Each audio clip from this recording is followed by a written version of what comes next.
आश्चर्य हो रहा है कि आप कह रहे हैं कि लोग कहते हैं नहीं, भारत डेमोक्रेसी है। भारत और अमेरिका दोनों के डीएनए में लोकतंत्र है।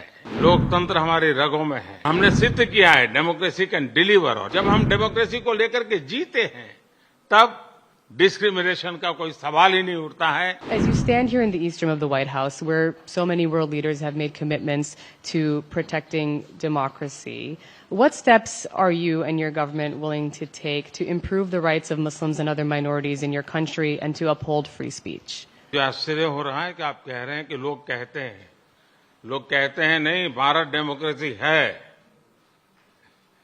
और जैसा राष्ट्रपति बाइडेन ने कहा, भारत और अमेरिका दोनों के डीएनए में लोकतंत्र है। लोकतंत्र हमारा स्पिरिट है। लोकतंत्र हमारी रगों में है। लोकतंत्र को हम जीते हैं और हमारे पूर्वजों ने उसको शब्दों में ढाला है संविधान के रूप में। और हमारी सरकार लोकतंत्र के मूलभूत मूल्यों को आधार लेकर के बने हुए संविधान के आधार पर चलती है।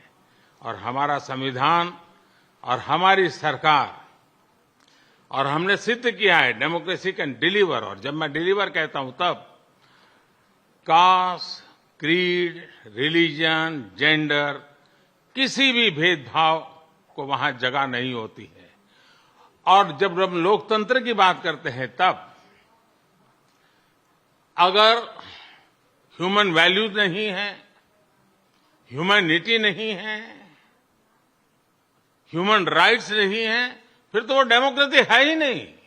और इसलिए जब आप डेमोक्रेसी कहते हैं, जब डेमोक्रेसी को स्वीकार करते हैं और जब हम डेमोक्रेसी को लेकर के जीते हैं तब डिस्क्रिमिनेशन का कोई सवाल ही नहीं उठता है।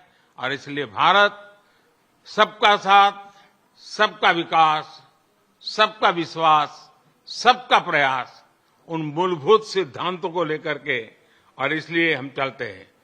भारत में सरकार के जो बेनिफिट्स हैं वो एक्सेस टू ऑल है। जो भी उसके हकदार हैं उन सबको मिलते हैं।